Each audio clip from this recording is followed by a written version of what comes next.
آیا آنها در قرآن تدبر نمی کنند یا بر دلهایشان قفل نهاده شده است؟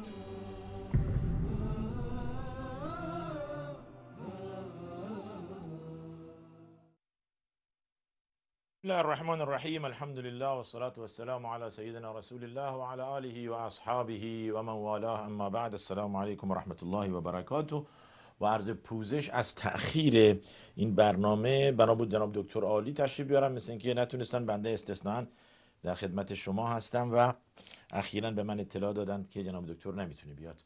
برای همین برنامه با 20 دقیقه تأخیر شروع می شود. حال موضوع برنامه امروز ها تو رسانه ها همون مشهده، همون چیزی که روز جمعه بهش اشاره کردیم، واعظ طبسی و عرض شود که علم الهدا و رئیسی و اینها انداختن برای خانه عفاف و نمیدونم اون چیزی که حالا امروز من مجبورم به استدلال به آیات کنم، آیات قرآنی که در این رابطه چه میفرماید. و در رسانه های خارجی هم دیدیم که بعضا استدلال کردند از بیانات آقای قرائتی که آیه قرآن می آورد از سوره نساء و ربط می دهد به صیغه و متعه و این چیزها. قبلا هم یکی از بینندگان از ما پرسیده بود که اون آیاتی که آخوندها بهش استدلال می کنند در رابطه با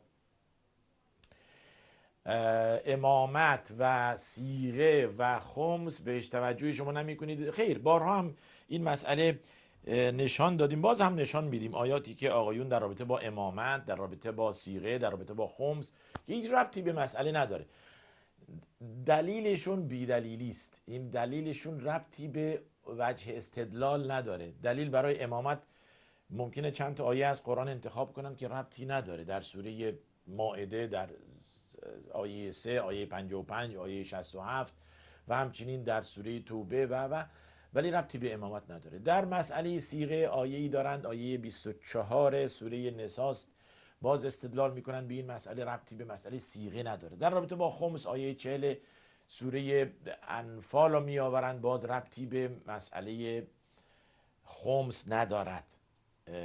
بنابراین آیاتی که آقایون بهش استدلال میکنن آیات محکمی نیست که بشه باش کنار اومد و به عنوان یک دلیل محکم و آیات محکمات قرآن حساب بشود. آخه برای استدلال یک چیز قطعی آیات باید یک معنی را در بر داشته باشه و اگر دو معنی را در بر داشته باشه طبق فرمایش اصولی ها استدلال به آن باطله.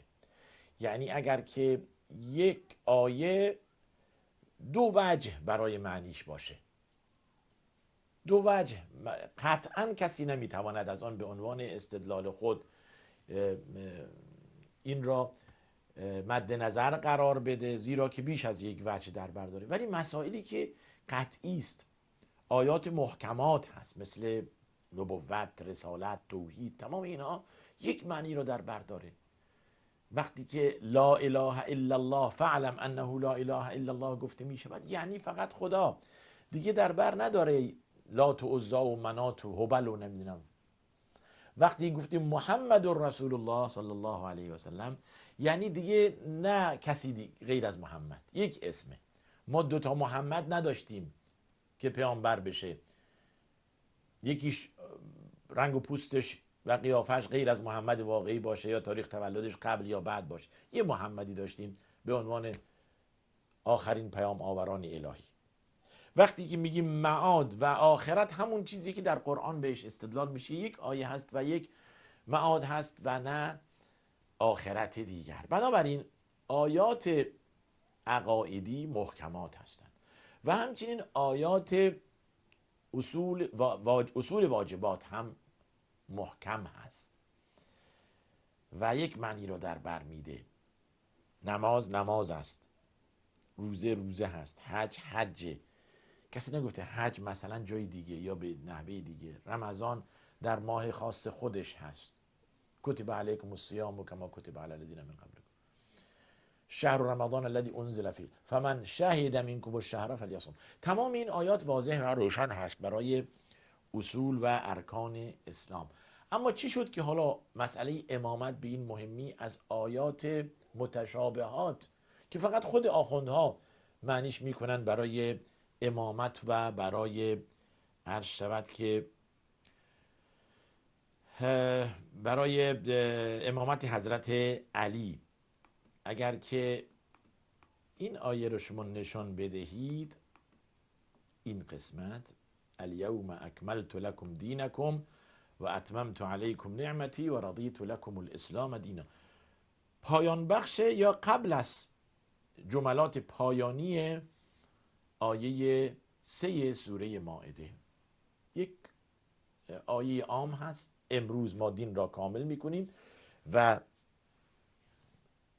تمام میکنیم بر شما نعمت خود و ما راضی هستیم که اسلام دین شما باشه، نه مسیحیت، نه یهودیت، نه زرتشت، نه چیزی دیگه، نه ایده های مختلفی دیگه. بنابراین دین شما دین اسلام باشد. خب اینجا کجاش به امامت علی میخوره؟ شما بیاید بگید. بله شما میخواید بچپونید چیزی که جا نداره، میخواید بگید که علی اینجا ولی یاذ بالله فراموش شده، در حالی که قائل و نازل این آیات الله ذوالجلال است و صفت فراموشی برای الله یعنی کفر. لا تأخذه سنة ولا نوم و ما کان ربک نسیا، هرگز خدا فراموش نمیکنه. حالا شما میخواید جا بدید، خب بیجاست، جا نداره. یه نفر میگه آقا من اینجا میخوام جایی برای، میگن آقا این تکمیله، کامله، جایی برای شما نیست، نمیتونیم کسی را بیرون بیاریم شما را جا بدیم و نمیتونیم شما هم جا بدیم بدونی که کسی را بیرون بیاریم. حالا چه باید کرد؟ آیه رو نشون بدید. الیوم اکملت لکم دینکم و اتممت علیکم نعمتی و رضیت لکم الاسلام دینا. این اکمال و اتمام یعنی فقط با این آیاتی که بر رسول الله صلی الله علیه و سلم نازل شده و اون چیزی که پیامبر خواسته برای، یا خداوند خواسته برای پیامبرش که به عنوان آخرین پیامبر باشد. بسیار خوب. آیات دیگری که اینها بهش استدلال میکنن، البته موضوع برنامه امروز دقت میکنیم که حالا هر جا رسیدیم، ببینید با دین هم شروع کردیم، میخوایم امامت و صیغه و خمس و همه را بریم، هر جا رسیدیم، عجله نیست. آیه‌ای که بهش استدلال میکنند، آیه قبل از آیه بلاغ اینه، آیه 55 بازم در سوره مائده. نشون بدید انما ولیکم الله و رسوله والذین آمنوا الذین یقیمون الصلاة و یؤتون الزکاة و هم راکعون. آقا الذین یقیمون الصلاة گفتن علی، 10 بار در این رابطه صحبت کردیم. آقا چطور میشه اینو شما با عقل همخوانی داره؟ آیه اول که ازش امامت نگرفتیم، آیه‌ای که الان شما دارید باز ولی شما کسی است خداست و رسولش و مؤمنانی که، والذین صیغه موصوله هست، یعنی ما موصول، والذین اونهایی که، والذین در اینجا ما نیست البته که ما موصوله اسمش بذاریم، والذین و کسانی که آمنو، الذین باز توضیح در توضیح، و کسانی که ایمان آوردن. ببینید ولی شما خداست و رسول و مؤمنین، مؤمنینی که الذین آمنو، الذین که این صفت را دارن، یقیمون الصلاة برای همیشه هست، به شکل استمراریه مرتب نماز را بر پای می‌دارند، و یؤتون الزکاة مرتب هر سال زکات میدن، و هم راکعون در حال خشوع و خضوع و فروتنی، بدون تکبر، بدون خودخواهی، بدون ریا، بدون تظاهر. این معنی واقعیه. ولی شما بیاید بگید که نماز را برپا می‌دارند و زکات میدهند در حالت رکوع، کرنش کردن میخوان زکات بدن، چطور میشه این کار کرد؟ یعنی اعطای زکات، پیامبر که ولی شده کرنش کرده، زکات داده بعد ولی شده، برای الله که این صفت محال است، ولی حالا برای بشر از پیامبر گرفته، پیامبر کرنش نکرد و صفتی داده به مؤمنینی که همچون صفتی دارن. در 10 آیه در قرآن اومده که مؤمنین اولیای همدیگر هستند. شما غیر از مؤمنین اولیایی برای خود قرار ندهید. این میتونه جواب یک آیه قبلش باشه. ببینید حالا من اگر بتونم بالاتر از این اشاره کنم، اول صفحه اینو نشون بدید تا فرمان. یا ایها الذین آمنوا لا تتخذوا اليهود والنصارى اولیاء. اولیاء جمع ولی است. ای مؤمنین یهود و نصارا را ولی خود قرار ندید، زیرا اینها بعضهم اولیاء و بعض، اینها خودشون ولی همدیگر هستند. لا تتخذوا اليهود والنصارى اولیاء. میفرماید بعضهم اولیاء و بعض، اینها خودشون ولی همدیگرند، نه ولی مؤمنین نیستن. سوال اینجا مطرح میشه، پس چه کسی؟ خدایا تو شما ما را منع میکنید از این که یهود و نصارا را ولی خود قرار بدیم، پس ولی ما که باید بشود؟ بیایید پایین تر. این جواب: انما ولیکم الله و رسوله والذین آمنوا الذین یقیمون الصلاة و یؤتون الزکاة و امر کن. پس ولی شما خدا هست و پیامبر و مؤمنانی که نماز بر پای می‌دارند و زکات میدهند. مرتب صفت استمراریه داره. و هم راکعون، در حال رکوع هستند. حالا شما اینو چطور میخواید به علی نسبت بدید در حالی که میگوید یقیمون و یؤتون؟ یعنی همیشه 24 ساعت علی کرنش کرده، برای اینکه صفت استمراریه از دیگه. نگفته والذین اقاموا الصلاة و آتوا الزکات، یقیمون صفت استمراریه. این یک. دو، حالا علی این چنین امام شد، برای حسن و حسین چگونه؟ اگر این صفت لا ینفک یک امام من عند الله باشد، حسن و حسین و عرض شود که اون بقیه فرزندان حضرت حسین آیا در حال کرنش زکات دادن که امام شدن، یا اونا کرنش نکردن، یا فقط این مختص حضرت علی بود؟ از کجا این ادله ها رو میتراشید؟ 1001 سوال برای و ایراد برای این استدلال نابجای شماست. گنگه علی فقیر بود، پولی نداشت که زکات بدهد. شما میدونید علی زمانی که هجرت کردن به مدینه، کارگر یکی از انصار بود، توی باغش کار میکرد، درختها و اون نخلها رو درست میکرد که آبخور بشه، یه چیز بهش میدادن، دستاش پینه بسته بود. یعنی کسی که خود مستحق زکاته دیگه پولی نداره که زکات بده. این یکی از 101 ایراد. دو، شما دارید که علی زمانی که در نماز ایستاده بود، قسمتی از شهر مدینه یا چند تا خراب شد، صدا کرد. اون زمان که دیگه نه کولر بود و نه این وسایل، یه ترقی از اون طرف بالای شهر مدینه، اون زمان شهر هم نشده بود، حالا حالت یک روستا بود، همه خبر می شدن. میگه حضرت علی خبر نشد چون که در نماز بود، یعنی به تعبیر آقای قرائتی با توجه نماز میخوند. حالا اون حاج آقا هم میگه که حضرت علی شب 1000 رکعت با توجه میخوند، یکی از دروغ‌های باز آخونده. کاری نداریم، قبلش نشون دادیم.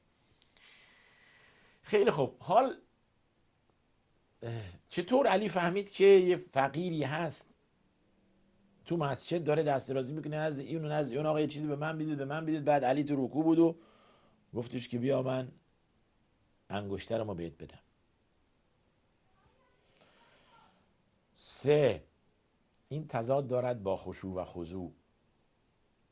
علی یعنی تو نماز نبود، بیرون از نماز بود، قلبا تو نماز نبود دیگه، حواسش به این مرد بود، این فقیر که میاد جلوش میسته. بعد حالت رکوع طوری است که شما سجدگاه خود را میبینید، یعنی این طوره، نه اینکه رکوع میرفت اینطوری نگاه این طرف اون طرف میکرد. و ایرادهای دیگه. پس این هم به درد نمیخوره. و آیه رو معنی کنید، بیایید آیه رو معنی کنید.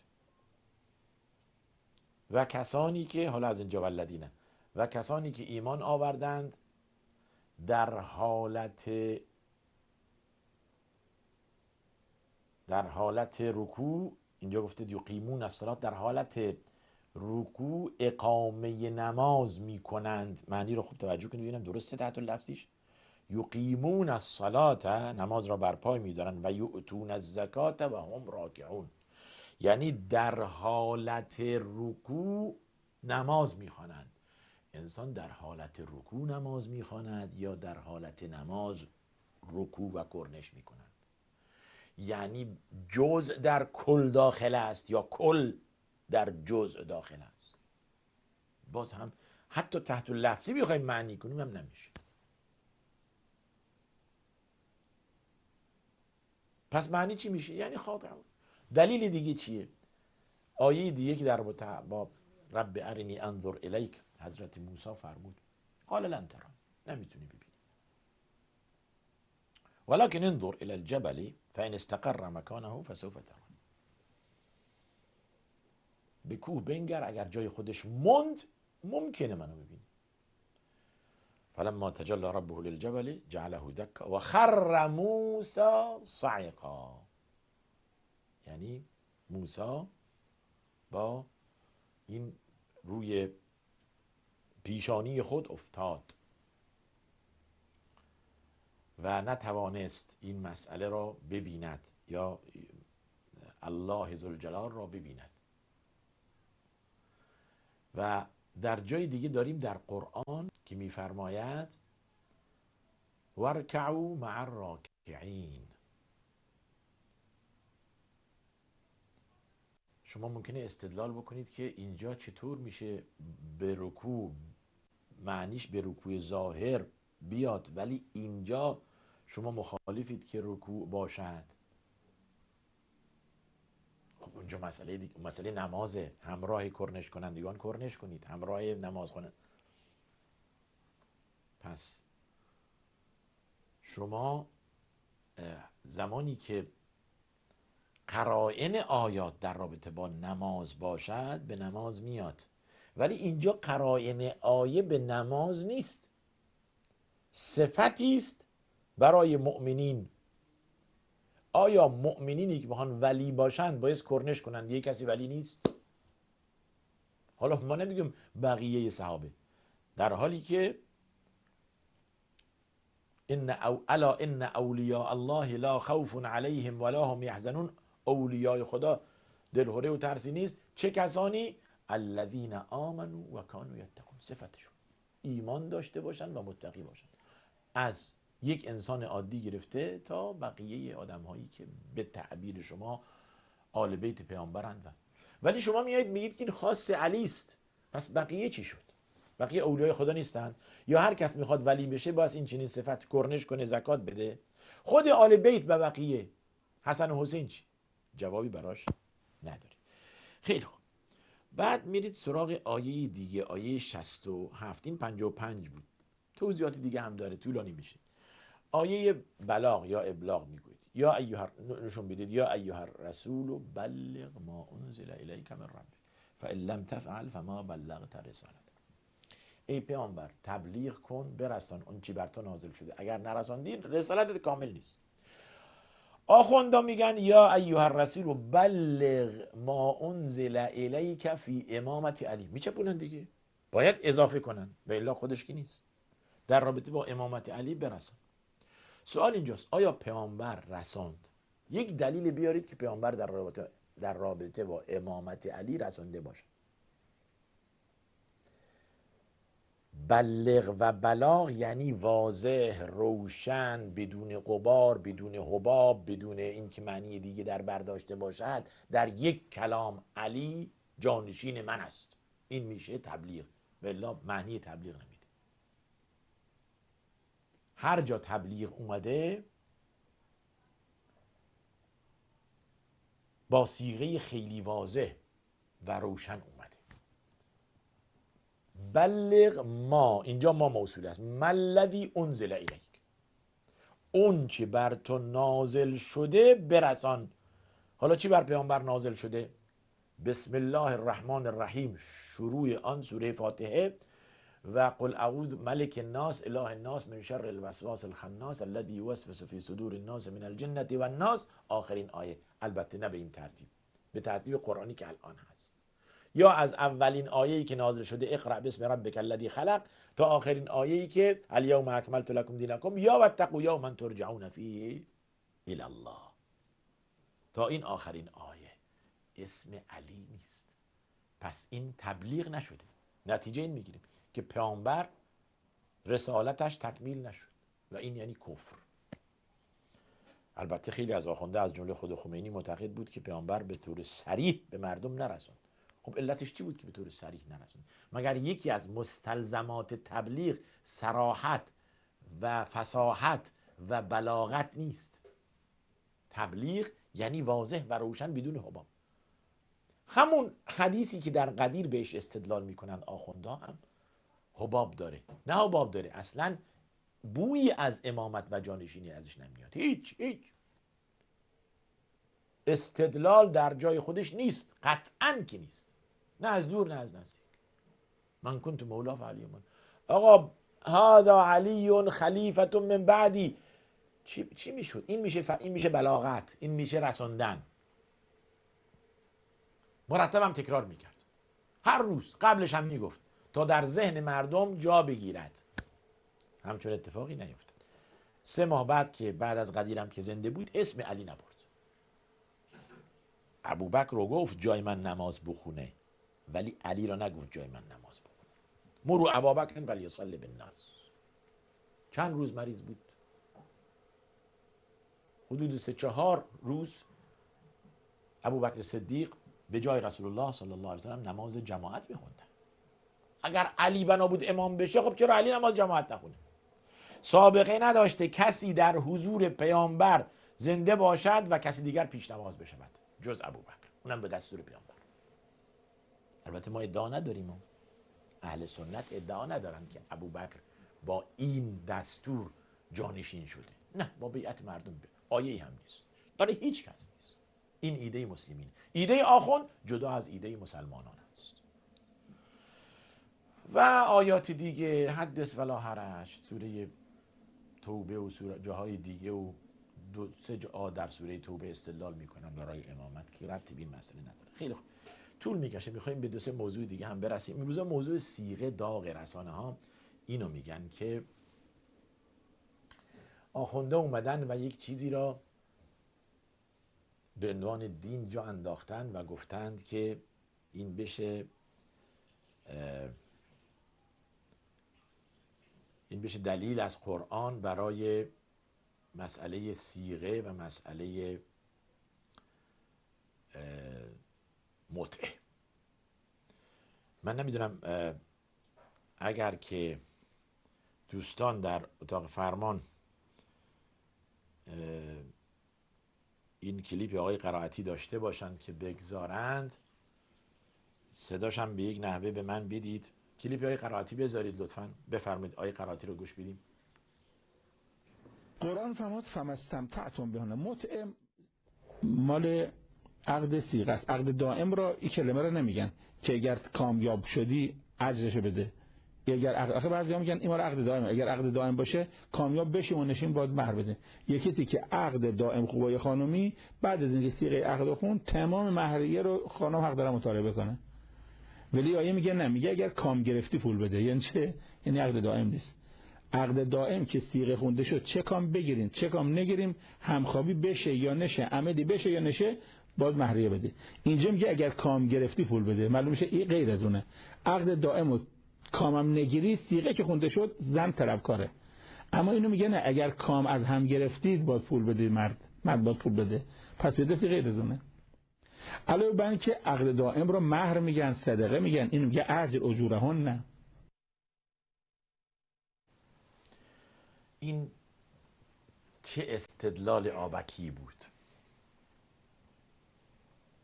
کام بگیره مرد از زن و زن از مرد، بعد مهریش. حالا آیش چیه؟ اینو نشون بدید. آیه 24 سوره نساء: فما استمتعتم به منهن فآتوهن اجورهن فریضه. این که ازش کام گرفتید، به تعبیر آقای قرائتی، یا لذت استفاده کردید، اجر اونها رو بدید. این بر شما فرض است. آقای قرائتی نمیدونه که در قرآن 2-3 جا اسم مهر به صیغه دیگر آمده است. نحله آمده است و اجر آمده است و اول سوره نساء را شما بیارید و صدقه هم آمده است، نحله هم آمده است. اینو توجه کنید بهش. و آتوا النساء صدقاتهن نحله، آیه 4 سوره نساء. اتفاقا خیلی جالب، من یکی از دوستان این تذکر رو دادن، یکم آیه رو برید بالا تا فرمان. خیلی خوب، همین آیه 3 قبل از آیه 4. آیه 3 میگه و ان خفتم الا تقسطوا فی الیتامی فانکحوا ما طاب لكم من النساء مثنی و ثلاث و رباع. اگر درباره ایتام، حالا در عدالت با ایتام نتونستید بالاخره اون قسط و اون عدالت را به کار ببرید، بعد میگوید که زنان میتوانید 2 3 4 تا انتخاب کنید.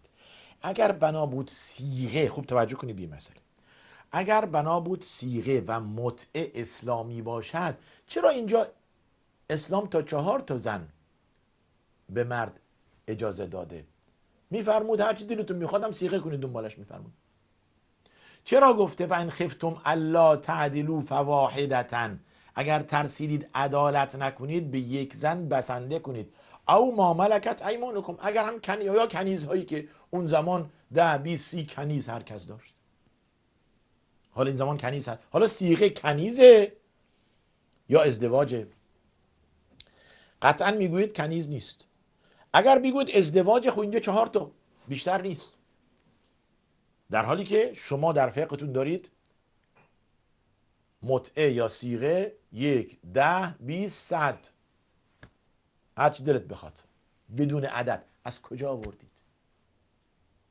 اگر ازدواج که تا اینجا 4 تا خداوند بیشتر اجازه نداد.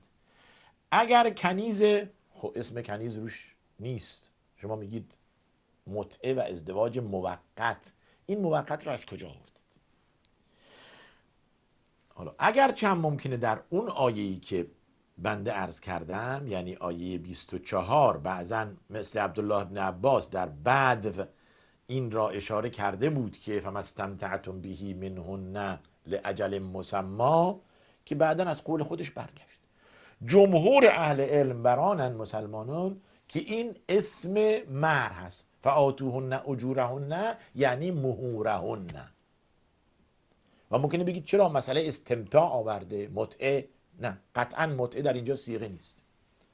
متعه یعنی تلذذ و لذت، به تعبیر شما کام گرفتن. یکی از اهداف ازدواج، ازدواج شرعی، ازدواجی که اسمش ازدواجه، نه موقت، ازدواج دائم، کام گرفتن. یکی از اهدافش. حالا اهداف بعدی کثرت نسل، اهداف بعدی عرض شود که تشکیل خانواده و تمام اینها، که البته جز کام گرفتن در مسئله صیغه هیچ معنی دیگه نداره. نه مهری هست و نه میراثی هست، نه اولادی هست و نه میراثی هست و تمام اینها، حتی عده‌ای هم نیست. یعنی فاحشه به اسم دین، فاحشه به اسم دین. آخونده جواب بدند. این آیه‌ای که بنده آوردم، این آیه 3 سوره مائده، سوره نساء بود. و ان خفتم الا تقسطوا فی الیتامی فانکحوا ما طاب لكم من النساء مثنی و ثلاث و رباع. این یک تلنگریه ها. صیغه کجا جا داره تو این آیه؟ که بعدش هم البته آیه اسم مهر را به عنوان نحله ذکر کرده، اونجا هم به عنوان اجره ذکر کرده. و مهورهن و عرض شود که اجورهن و صدقاتهن، اینها تمام اسم مهر هست که برای ازدواج دائمه. البته ازدواج دائم اصطلاحی است که باز آقایون در مقابل ازدواج موقت و الا تمام ازدواج ها دائمه. آخه چرا گذاشتن ازدواج دائم و ازدواج موقت؟ موقت در مقابل دائم در مقابل موقت به وجود اومده. و الا همه ازدواج ها، البته هیچ ازدواجی که دائم باشد یا با طلاق منتهی می شود و قطع می شود یا با مرگ. پس معمولا ازدواج ها هم بدین شکل نیست که شما دائم موقت درست کردید. برمیگردیم به آیه. پس این آیه ربطی به صیغه نداره، ربطی به متعه نداره، ولی آخونده اومدن درست کردن این مسئله برای خودشون. آخونده اومدن این موضوع را به عنوان دین جا انداختند و در مشهد در روز جمعه اشاره کردیم. آقای علم الهدا هم یک سخنانی داشتن. من ای کاش که آماده کرده بودم این سخنان علم الهدا که سال گذشته، میگه سال 96 4 میلیون زائر عراقی اومده مشهد. اینا اومدن چه کار آقای علم الهدا؟ خودت هم میدونی. اینا اومدن زیارت یا اومدن به تعبیر شما کام بگیرن؟ 4 میلیون زائر عراقی و آقای علم الهدا و آقای رئیسی و قبل از اون مقبور واعظ طبسی همه میدونن که اینها اومده بودن برای فحشا و فساد به نام صیغه و هزارها خانه به تعبیر خودشون عفاف در مشهد درست کردن. رسانه ها دیروز BBC بود، وا بود و تمام رسانه ها این مسئله را پوشش دادن. حالا که به تعبیری اسمش بالا رفته و آخوندا دارن رسوا میشن، اومدن از خود دفاع کنند. پس این مسئله نزد آخوند هست. اسلام از آن بریست. اسلام از آن بریست. اگرچه من توی یک از رسانه ها دیدم که کل اسلام را نام میبره، ولی باید گفت که این صفت فقط برای آخوند هاست، نه برای مسلمین. آخوند اومده از این آیه استدلال میکنه به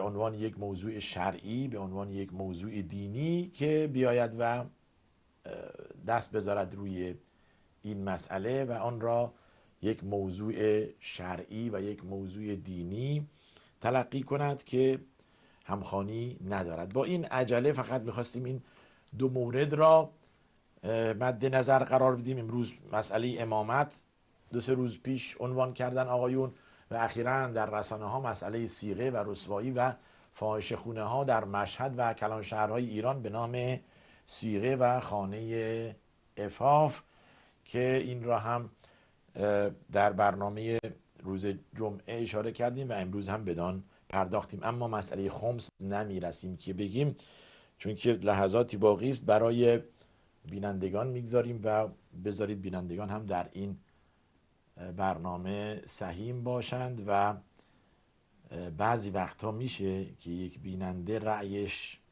و حرفاش از یک کارشناس مثل بنده نوعی بهتر میتونه باشه. بذاریم بینندگان نظرشون چیه و بینندگان چی میفرمایند.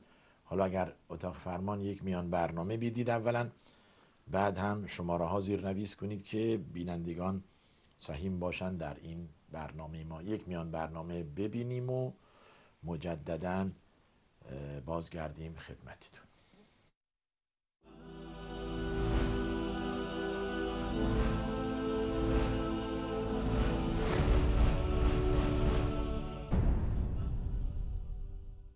مردم، به راستی پندی از سوی پروردگارتان برای شما آمده که مایه بهبودی و درمان بیماری هایی است که در سینه هاست و هدایت و رحمتی برای مؤمنان می باشد. قرآن کریم راهنمای بشریت، بعثت هزاران پیامبر و تذکرات هزاران باره الله تعالی در کنار پیدایش ادیان الهی فقط برای فهماندن یک موضوع بسیار مهم بودند: اینکه آدمی بداند تنها یک معبود و یک اله دارد. به طور حتم آنانی که به عظمت این مفهوم پی بردند با تربیت نفس خیش بر اساس آموزه های آن معبود یگانه به سعادت دست یافتند. خاتمه دهنده همه آن پندها و موعظات و انذارها و تبیین کننده راه راست خداوندی و مکمل آخرین رسالت کتابی منیر است، کتابی متبرک و فرو فرستاده شده از سوی پروردگاری مهربان که از سر لطف و رحمت بیکرانش ریسمانی محکم برای نجات بندگانش قرار داد. حبل المتین یا همین قرآن ریسمان نجات ما گمشدگانی است که در قعر چاه نفسانیت خیش به دام افتاده ایم. سر این ریسمان مقدس را پروردگار در اختیار دارد، همان یکتا دستی که هرگز از یاری رساندن افتادگان باز نمی ماند. اما این کتاب چگونه می تواند پس از پشت سر گذاشتن 14 قرن هنوزم در این عصر مدرنیته ناجی و راهنما و پاسخگوی مایی باشد که با هزاران سؤال عقلی و فلسفی و منطقی درباره خلقت خود و هدف از پیدایش این جهان مواجهیم؟ آیا به راستی اعتقاد به این کتاب کهنه پرستی و تقلید از رسوم اجدادی ماست؟ این سؤالی است که هر مسلمانی میباید خود به پاسخش دست یابد. قرآن مجید را تا نخوانیم و حق تلاوت و تدبرش را به جا نیاوریم نمیتوان درکش نمود. هزاران خطیب و دانشمند فرهیخته و هزاران ساعت عمر نشستن در پای منبرها و تمسک جستن به علوم دیگر نمیتوانند آنگونه که این کتاب برحق از ویژگی‌ها و صفات صاحبش آگاهمان می‌فرماید به ما در شناخت جهان هستی و خالق عالم اطلاعات دهند. کلام الله حامل انوار هدایت است، فرقانی که میان تمامی خیر و شرها و حق و باطلهای دورانها جدایی انداخته و هرگز در این میزان دقیق خطا و کجی راه نمی‌یابد. درون آیاتش فصیح ترین نمادهای حقانیت اهل یقین و بارزترین دلایل بطلان کافران دیده می شوند. نمادها و دلایلی که هرگز مشمول گذر ایام نشده و تا ابد می توانند سندیت الهی بودن خود را اثبات نمایند. قرآن درمانگر امراض نفسانی ماست و نجات بخش متمسکینش از ضلالت بوده و برطرف کننده بدترین و مهلکترین بیماری ها یعنی کفر و شرک است. کتابی که توسط آن میتوان اسباب تقرب الهی را جست و با آن نیازهایمان را از الله منان طلب کنیم. قرآن مجید کتابی است که در روز قیامت به شفاعت از خوانندگان و متفکران و عاملان خویش برمی آید. قرآن کریم حدیث مفصل پندها، احکام، اوامر، حدود الهی، بایدها و نبایدهای اعمال و خلاصه آن که جامع ترین سرمشقها برای کام روا شدن در دنیا و آخرت است. این وعده صادق الله سبحانه است که عمل کنندگان به فرامینش هرگز دچار زیان و تباهی نمی گردند. کلام پروردگار فصیح و بلیغ است.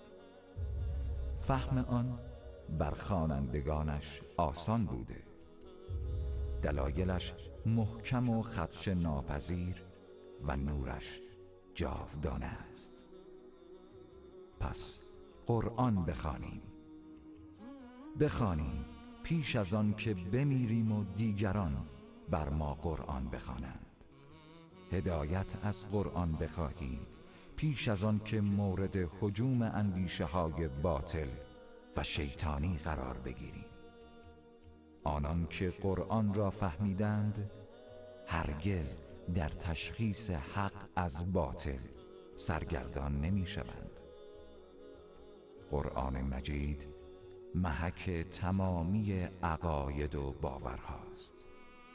پروردگارا، به لطف بیشمارت بر ما مرحمتی عنایت فرما که حق تو را با مأنوس شدنمان با کلامت و عمل نمودن به فرامینت به جا آورده و مشمول هدایتت شویم. قلب و دیده های ما را به نور قرآن منور فرما و اندیشه و کردارمان را با تدبرمان در آن آری از هر گونه کفر و شرک و بدعت نما.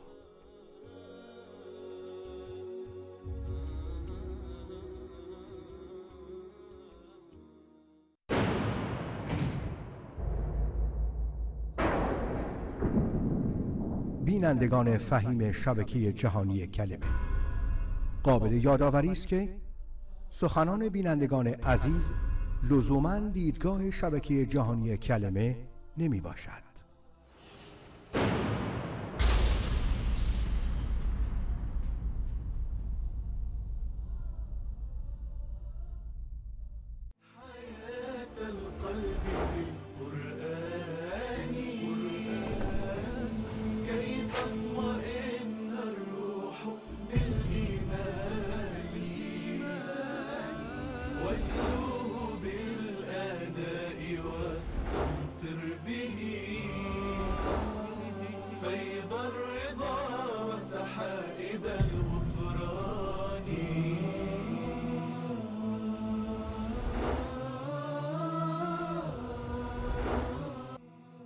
آیا آنها در قرآن تدبر نمی کنند یا بر دلهایشان قفل نهاده شده است؟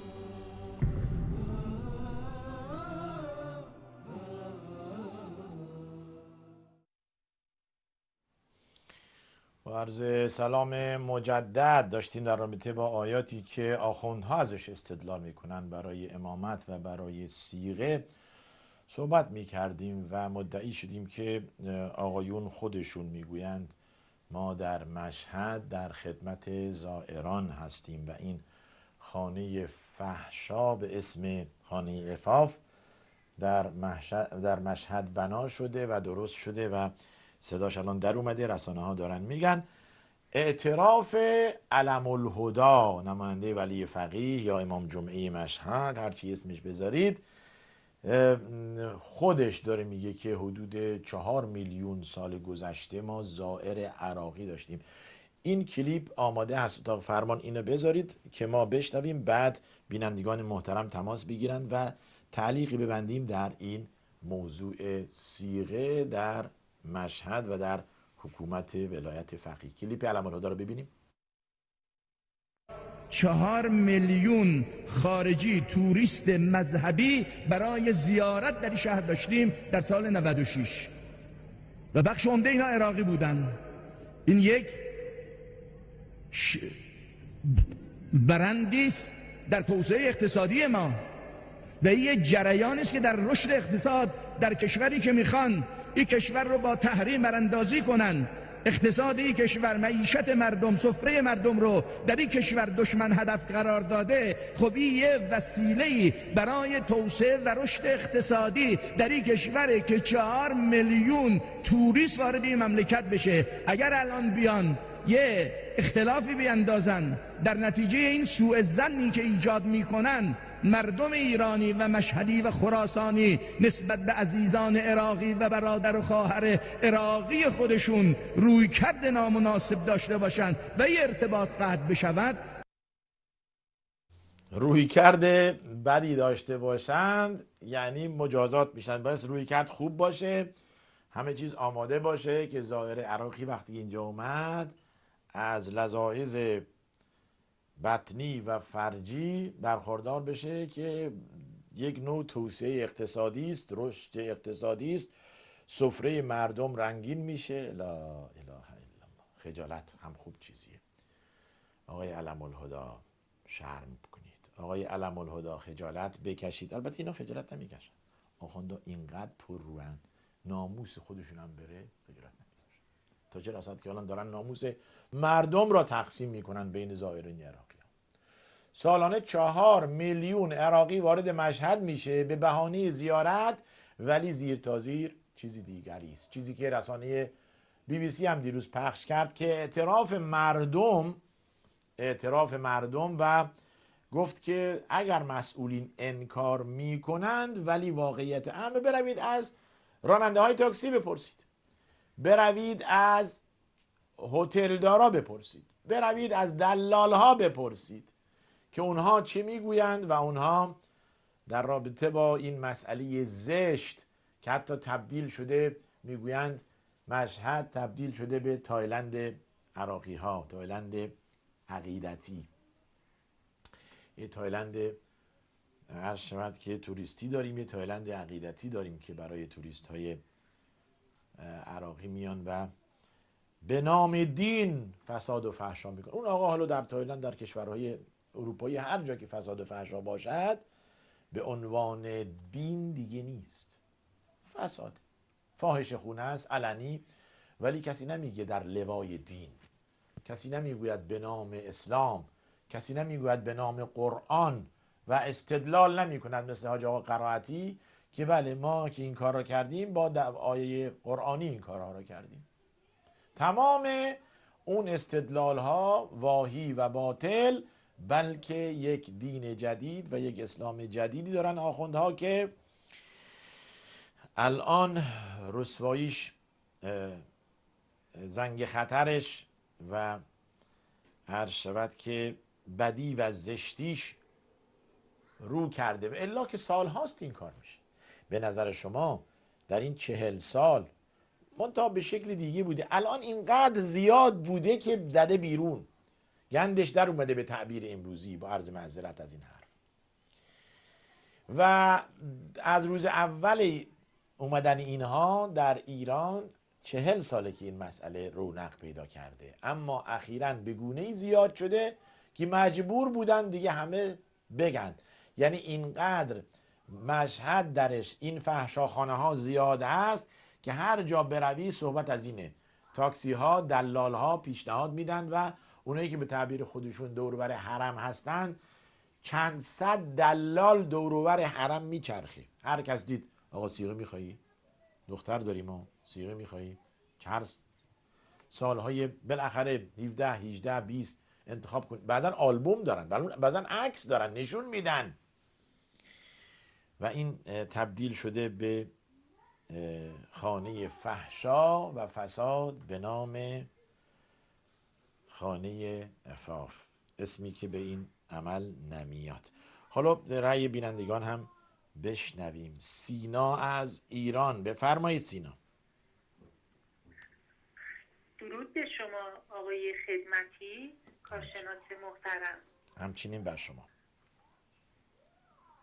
آقای خدمتی. من گاهن برای آشنایی با عقاید بیشتر برنامه شما رو، شبکه شما رو تماشا میکنم و دیدم که برنامه‌های شما داشتید درباره آیین بهایی و ظلمی که متاسفانه در ایران به باورمندان آیین الهی بهایی میشه. ولی چند روز قبل یکی از کارشناسان شبکه شما بیان کردش که دیانت الهی بهایی یک خطبه سرطانی هست و من خیلی متأسف شدم. خانم سینا، ما در رابطه با بهایی ها هیچ برنامه‌ای نداشتیم. الان برنامه ما در رابطه با صیغه هست و در رابطه با مسئله امامت. حالا شما، من خیال کردم آقا هستید، حالا ظاهرا حالا من نمیدونم شما آقا هستید یا خانم هستید. علی کل حال این مسئله آیین بهاییت ما دربارش چیزی نگفتیم. موضوع برنامه ما صیغه و خانه عفاف در مشهد است. فرمایشی در این رابطه دارید بفرمایید، در غیر این صورت صدای کسی دیگر را بشنویم. من منظورم این بود که تو جواب یکی از تماس‌ها کارشناس شما این رو گفتش، کارشناس ما اعتراضی به در شبت مسئله بهاییت ما عنوان نکردیم حتی.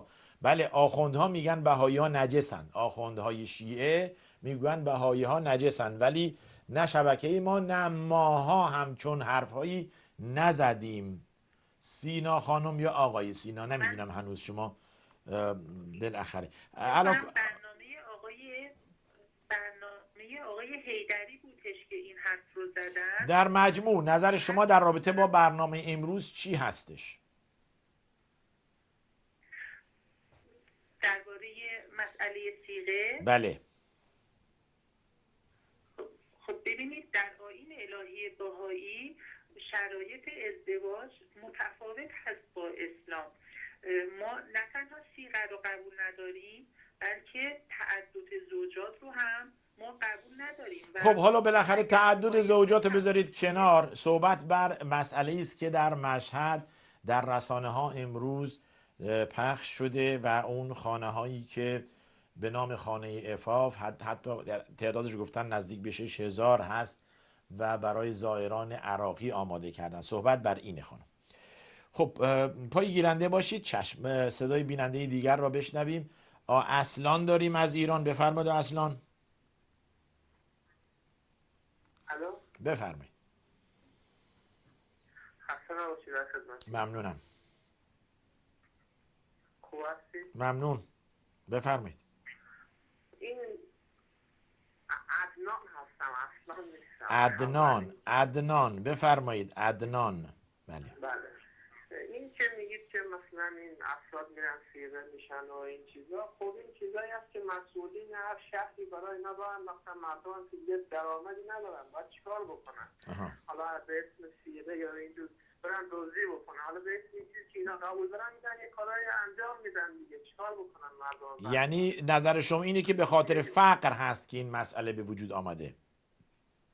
بله، فقر بزرگترین چیز هست. مسئولین هیچ جا هم کمک نمی‌کنن به مردم. مسئولین خود مثلا اگر از این طرف بخواید، مسئولین هستن که باید درآمدزایی بکنن برای مردم. مسئولین بزرگ یه جایی که میره مثلا توی مجلس، میره اونجا میشه مفخر مجلس، جایی که تو مجلس یه پولی بهش میدن، حالا مثلا میگن فلان استان مثلا پول ندارن یا چیز ندارن.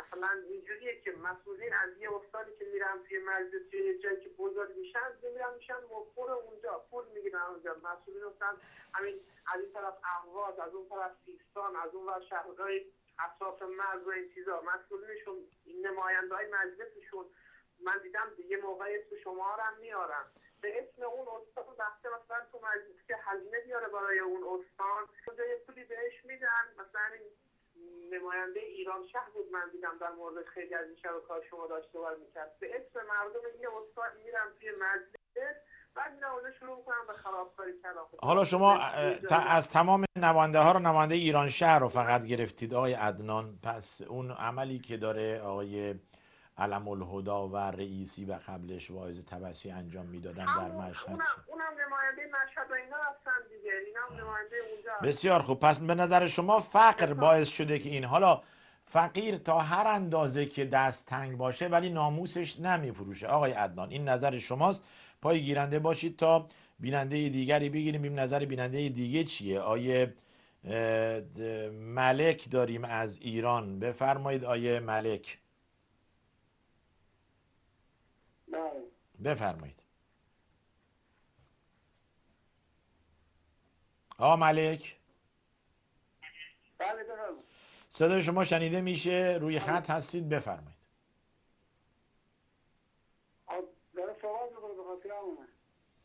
خب شما که دارید از گوشی صدای منو میشنوین، چیکار دارید به گیرنده تو؟ خیلی خوب، ظاهرا صدای ما رو ندارید. بسیار خوب. خسرو داریم. خسرو از ایران، بفرمایید. سلام. سلام، بفرمایید. خسرو هستم از ایران. بفرمایید آقای خسرو. میگم آقای خدمتی، بله. وقتی که تمام جوانای ایران رو بردن کشتن در جنگ عراق، تمام جوانای ایران رو بردن کشتن در دفاع از حرم و همگی معتاد شدن، خب این همه زن، این همه دختر میخوان چیکار کنن؟ بالاخره باید به همین مسائل میرسید. الان هر مردی در ایران 5 تا دختر به حساب کنی هنوزم کمه. خب مردم چیکار کنن؟ راه چاره دیگه هم دارم، مجبورم به همینجا برم. وقتی دختری بزرگ میشه بالاخره زنی از شوهر میخواد، زندگی میخواد، بالاخره اینا رو در نظر بگیریم. بازم مشکلات همینه. اگر هر کسی هم بخواد چی کنه دیگه کنم داشته باشه. پس باز هم مسئله همون تعداد زنان و کثرت دختران و بیکاری و فقر و چیزی که آقا عدنان گفتن، درسته؟ بله بله. بسیار خوب، پای گیرنده باشید. نظر خانم شیرین میشنویم از استان مرکزی. خانم شیرین بفرمایید. سلام استاد خدمتی. سلام و رحمت الله. ببینید من خواستم بگم که متاسفانه حکومت ما به جای رسیدگی به مردم، به جای رسیدگی به وضع اقتصادی مردم، همه امکاناتش رو برای کشورگشایی داره استفاده میکنه. از این طرف میگه تنگه هرمز رو میبندم، از اون طرف به توییتر خبرگزاری ارتش آمریکا به وزارت امور خارجه آمریکا که به جای خلیج فارس میزنن خلیج عربی تذکر نمیده، واکنشی نشون نمیده. من میخوام بگم شما نمیخواد در امورات دیگران دخالت کنی، شما زمینت رو حفظ کن، شما مرزت رو حفظ کن، شما خلیجت رو حفظ کن. کاشفیان رو که دادن به روسا رفت، از این طرف خلیج فارس رو هم دارن به آمریکایی‌ها واگذار میکنن دیگه. من خواستم نظر شما رو بدونم در این مورد. بسیار خوب. در رابطه با موضوع برنامه نظری ندارید؟ زنهای صیغه‌ای در مشهد و این اتفاقی که الان رسانه‌ها دارن دربارش میگویند؟ والا هنوز که برای ما غیر قابل باوره. من گمان نمی‌کنم که نمیدونم، ما ندیدیم یه همچین چیزی. بله درسته. برای خیلی‌ها که غیرت اسلامی دارن واقعا باور کردنش هم سخته. بله سپاسگزارم. خدا حافظ شما. رضا داریم از ایران. آقا رضا صداشونو. آقا رضا بفرمایید. سلام آقای خدمتی. سلام و رحمت الله. بفرمایید آقا رضا. آقای خدمتی، فقط میخواستم نظرم در مورد برنامه میخواستم بگم که این آخونده از همه جا میخورن، این هم یه شغل خوبیه براشون. به قول معروف اسمش بده واسه ارائه، وگرنه درآمدش واسه آخونده خیلی خوبه. بله. پس بنابراین یک درآمد هیچی براشون به قول معروف پول براشون از ناموس از همه چی بالاتره. اینا همه چیز رو تو پول و به قول معروف همه رو دعوت میگن، نمیدونم آخرتی هست، دنیا نمیدونم فلان بسار، ولی واسه خودشون نیست. برای مردم هست. واسه مردم هست. درسته. بسیار خوب. بگم که شغل اینا از اولش هم همین بوده. همین بوده. بله. آخون شغل همین ایناست. اصلا به قول معروف اینا شغلشون اینه. بله خیلی خوب. این نظر شما بود و آخرین بیننده هم نظرشو بشنویم. آقای عبدالله از ایران بفرمایید. آقای عبدالله. سلام علیکم و رحمت الله. سلام و رحمت الله. بفرمایید آقای عبدالله. اولا خسته نباشید. دوم در باب این مسئله این ازدواج موقت متاسفانه اسمش گذاشتن در شریعت محمدی صلی الله علیه و سلم ازدواج چیزی به نام ازدواج موقت و صیغه ما نداریم. اون چیزی که هست ازدواج دائم است و ازدواجی است که زن و مرد میتونن در کنار هم احساس آرامش کنن و هدف از ازدواج به اصطلاح داشتن فرزند و ازدیاد فرزند و بالاخره حیات بشری است. اما در این عمل نادرست هیچ چیزی در اون مسائل نمی گنجد، نه چیزی به نام شوهر است، نه چیزی به نام زن، نه چیزی به نام فرزند و نه چیزی به نام ارث و از اینها بالاخره در شریعت اسلامی اینها وجود ندارد. در سوره مؤمنین اگر ما بخوانیم خداوند می‌فرماید که والذین یحافظون علی فروجهم الا علی ازواجهم ملکت ایمانهم فانهم غیر ملومین فمن ابتغى وراء ذلك فاولئک هم العادون. غیر از مثلا مسائل جنسی با زن و کنیز که حالا در این زمان وجود ندارد، کسی غیر از این دو راه دیگر انتخاب کنه اینا تجاوزگر به حدود خداوند تبارک و تعالی هستند. ما استاد عزیز تاسف ما بر این است که در شبکه‌های دیگر که این مسائل بیان میکنن اینا رو به نام اسلام و قرآن تمام میکنن، در حالی که اینجا اسلام و قرآن متهم میشود، ولی در اون جلساتی که چه در من دیدم در شبکه صدا آمریکا اینکه از اسلام و قرآن متهم میکنن، کسی هم نیست که از این دفاع کنه که آقا این در دین اسلام نیست، در مذهب است، کاری به دین اسلام ندارد.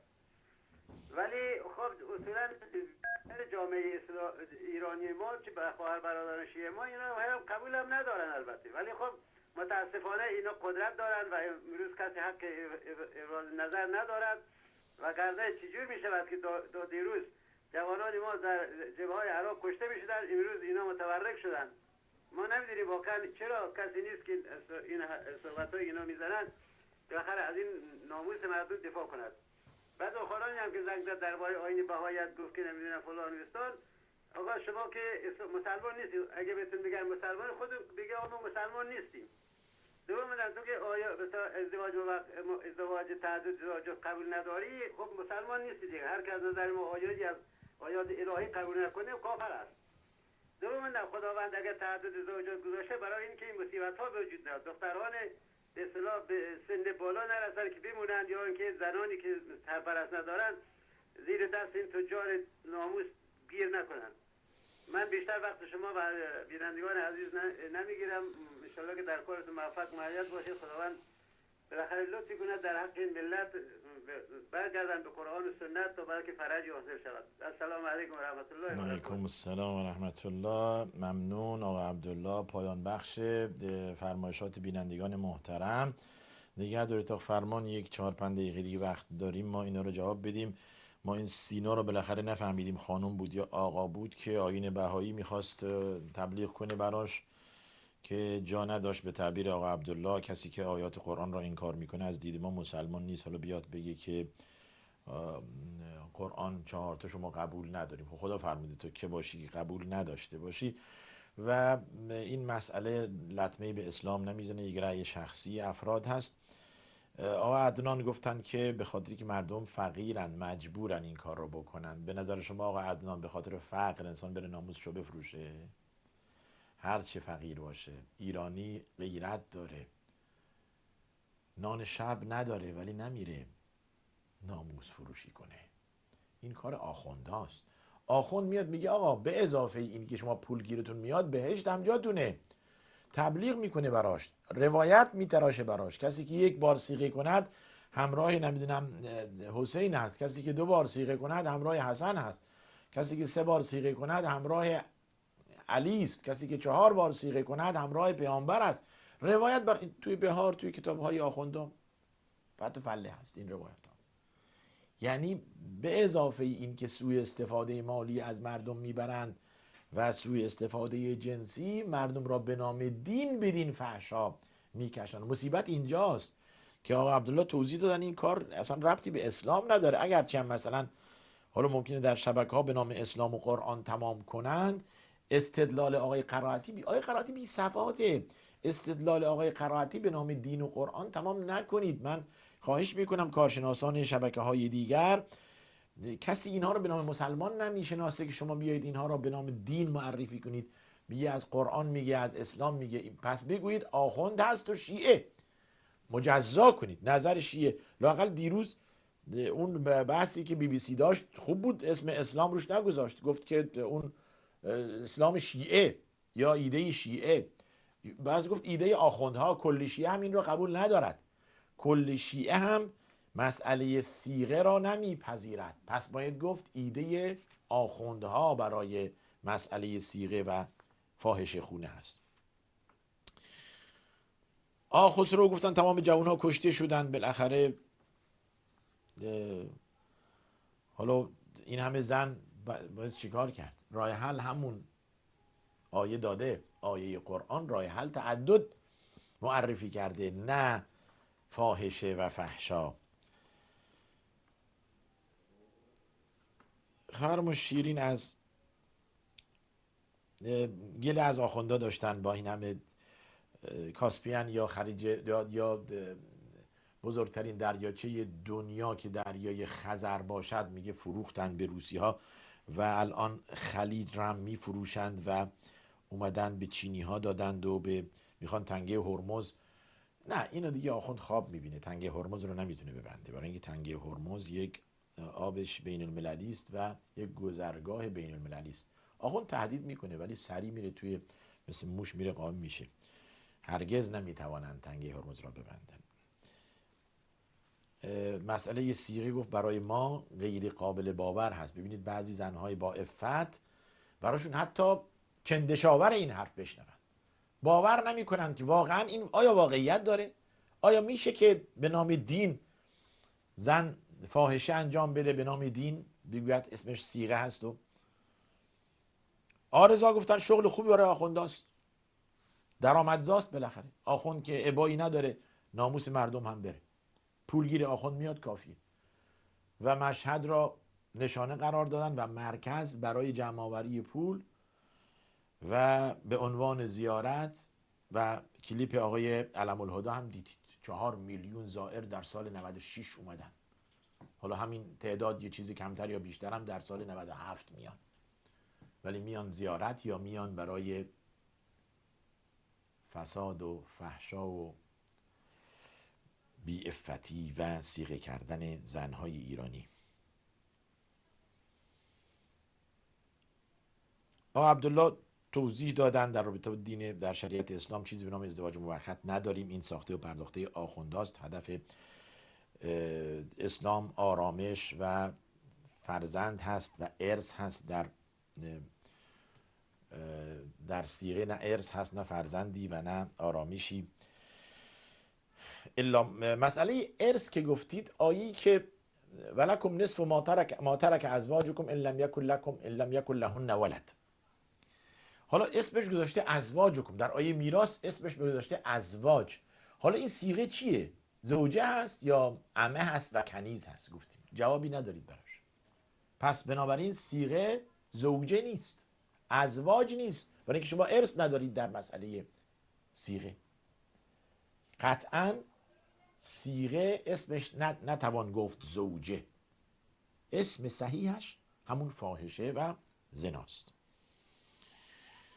گفتم متأسفانه در شبکه‌های دیگه به نام اسلام و قرآن تمام میکنن. البته ما خواهش میکنیم که به نام اسلام و قرآن اینا را تمام نکنند، به نام آخوند تمام کنند.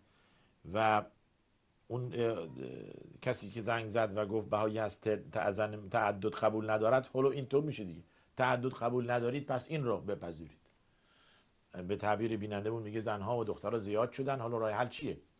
راه حلشون رو میدید دیگه. آخه آخونده هم اینو بهانه کردن که فاحشه خونه باز کردن. پس راه حل فانکحوا ما طاب لکم من النساء مثنی و ثلاث و رباع، البته با رعایت عدالت اسلامی. از اینکه بیننده برنامه قرآن بودید و با خیلی عجله این برنامه را اجرا کردیم معذرت میخواهیم. در جلسات آینده به اذن الله یا بنده یا کسانی دیگه موضوعات قرآنی را تکمیل خواهند کرد. و آخر دعوانا الحمد لله رب العالمین، صلی الله وسلم و بارک علی نبینا محمد و علی آله و صحبه اجمعین. حياة القلب بالقرآن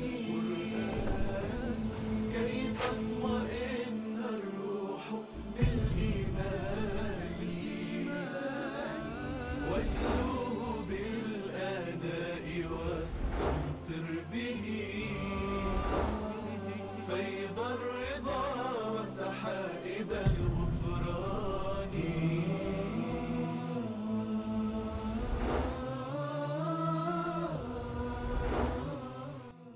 آیا آنها در قرآن تدبر نمی کنند یا بر دلهایشان قفل نهاده شده است؟